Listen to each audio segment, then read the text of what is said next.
S, வீடு, schools, hotels, store room இங்கெல்லாம் partition wall கட்டணும்னாலும் இப்போ பில்டிங் ஓனர்ஸோட first choice Renocon rapid wall panels. 26 வருட நம்பிக்கை, லட்சக்கணக்கான சந்தோஷ திருமணங்கள். கல்யாணம்னாலே தமிழ் மேட்ரிமோனி தான்.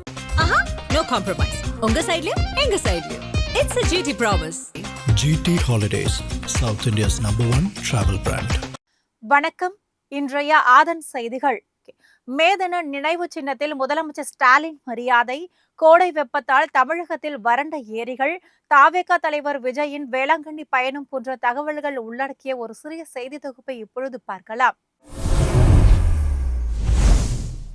மேதன கொண்டாட்டத்தையொட்டி முதலமைச்சர் ஸ்டாலின் சென்னை சுந்தாதிரிப்பேட்டையில் மேதன பூங்காவில் அமைந்திருக்கும் தொழிலாளர் தின நினைவு சின்னத்தில் மரியாதை செலுத்தினார். அந்த நிகழ்ச்சியில் பேசிய அவர், நமது கட்சியினர் உழைத்திருக்கக்கூடிய உழைப்புக்கு வருகின்ற 4ஆம் தேதி பலன் பெறுவோம் என நம்பிக்கை தெரிவித்தார். இதில் ஒரு துளி அளவும் மாற்றமில்லை. கருத்து கணிப்புகளை வைத்து இதை கூறவில்லை, களத்தை பார்த்ததால் கூறுகிறேன் என்றும் குறிப்பிட்டார். கட்சியின் உணர்வை உணர்ந்து கொண்டிருக்கும் காரணத்தால் அந்த கருத்தை சொல்வதாகவும் குறிப்பிட்ட முதல்வர், எல்லோருக்கும் எல்லாம் என்ற தத்துவத்தின் அடிப்படையில் திமுக செயல்படுகிறது என்றும் தெரிவித்தார். இந்த மேதன கொண்டாட்ட நிகழ்ச்சியில் முதல்வருடன் அமைச்சர்கள் மற்றும் சட்டமன்ற உறுப்பினர்களும் பங்கேற்று தொழிலாளர் தின நினைவு சின்னத்தில் மரியாதை செலுத்தினார்கள்.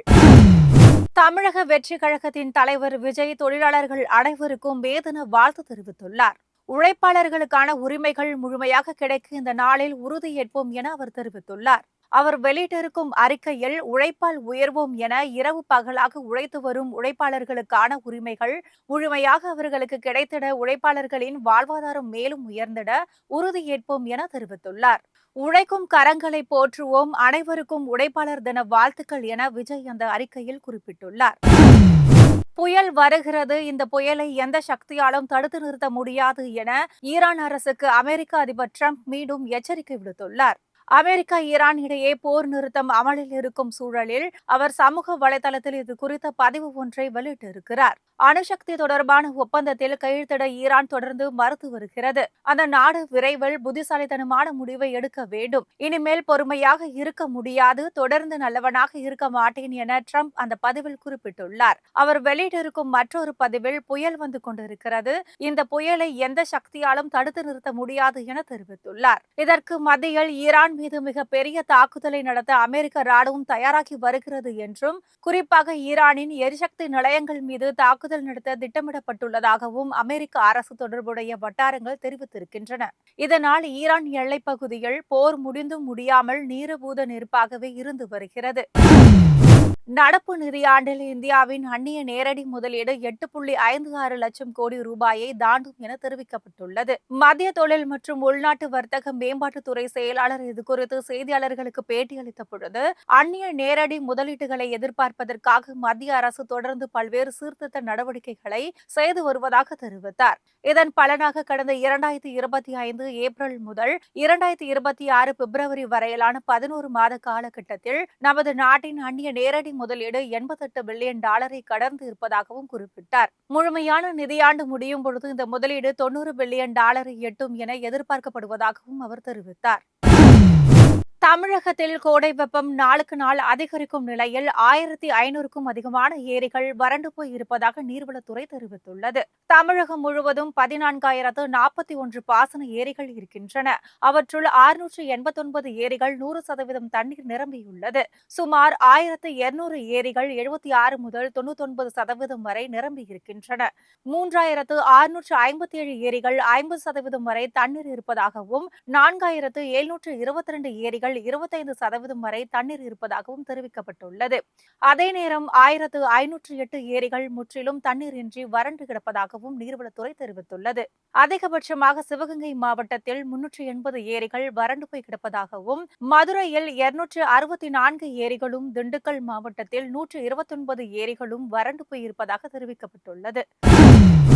நடிகரும் தமிழக வெற்றி கழகத்தின் தலைவருமான விஜய் மே 2ஆம் தேதி வேளாங்கண்ணி சென்று அங்கு பிரார்த்தனை செய்ய இருக்கிறார். முதல் முறையாக தமிழக தேர்தல் களத்தில் களம் இறங்கிய அவர் வாக்குப்பதிவு முடிந்ததும் திருச்செந்தூர் மற்றும் மகாராஷ்டிரா மாநிலத்தின் சீரடி ஆகிய இடங்களுக்கு சென்று வழிபாடு செய்தார். இதன் தொடர்ச்சியாக நாகை மாவட்டத்தில் அமைந்திருக்கும் புகழ்பெற்ற வேளாங்கண்ணி தேவாலயத்திற்கு சென்று அவர் வழிபட திட்டமிட்டிருக்கிறார். முதல் முறையாக தமிழக தேர்தல் களத்தில் களம் இறங்கிய அவர் வாக்குப்பதிவு முடிந்ததும் திருச்செந்தூர் மற்றும் மகாராஷ்டிரா மாநிலத்தின் சீரடி ஆகிய இடங்களுக்கு சென்று வழிபாடு செய்தார். இதன் தொடர்ச்சியாக நாகை மாவட்டத்தில் அமைந்திருக்கும் புகழ்பெற்ற வேளாங்கண்ணி தேவாலயத்திற்கு சென்று அவர் வழிபட திட்டமிட்டுள்ளார். 2ஆம் தேதி அவர் அங்கு பயணம் செய்கிறார். அங்குள்ள ஆரோக்கிய அன்னை பேராலயத்தில் காலை 5 மணிக்கு பிரார்த்தனை செய்ய விஜய் திட்டமிட்டுள்ளார். அதனைத் தொடர்ந்து புகழ்பெற்ற நாகூர் தர்காவிற்கு சென்று விஜய் பிரார்த்தனை செய்ய திட்டமிட்டுள்ளார். இந்த பயணத்தின் போது அவர் நவகிரக தலங்களுக்கும் செல்ல இருப்பதாகவும் கூறப்படுகிறது.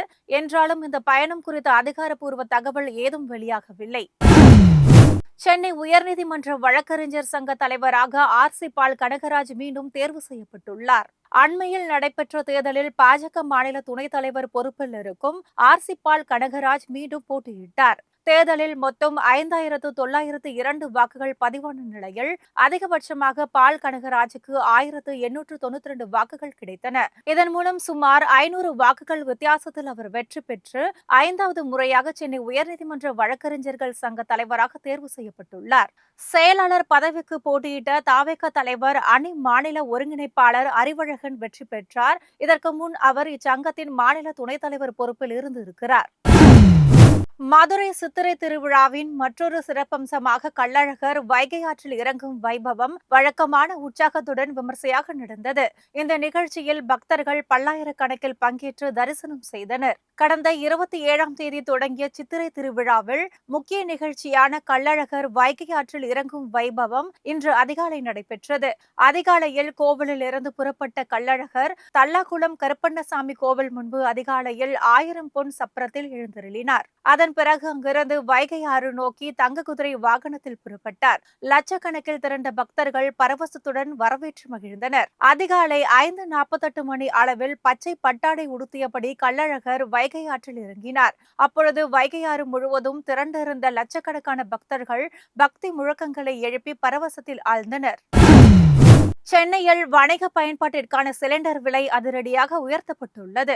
எரிவாயு சிலிண்டர் விநியோகத்தில் ஈடுபடும் எண்ணெய் நிறுவனங்கள் மாதத்தின் முதல் நாளில் விலையை மாற்றியமைக்கின்றன. அதன் அடிப்படையில் 19 கிலோ எடை கொண்ட வணிக பயன்பாட்டிற்கான சிலிண்டர் விலை மிக கடுமையாக உயர்த்தப்பட்டுள்ளது. குறிப்பாக சென்னையில் 993 ரூபாய் அதிகரித்து 3,237 ரூபாயாக உயர்ந்துள்ளது. சுமார் 50% அளவிற்கு விலை அதிகரிக்கப்பட்டு இருப்பதால் வர்த்தகங்கள் கடும் அதிர்ச்சியடைந்துள்ளனர். ஏற்கனவே உணவு விடுதிகளில் கட்டணம் கடுமையாக உயர்ந்திருக்கும் நிலையில் உணவுப் பொருட்களின் விலை மேலும் அதிகரிக்கும் என அஞ்சப்படுகிறது. என்றாலும் 14.2 கிலோ எடை கொண்ட வீட்டு உபயோகத்திற்கான சமையல் எரிவாயு சிலிண்டர் விலையில் எந்தவித மாற்றமும் செய்யப்படவில்லை.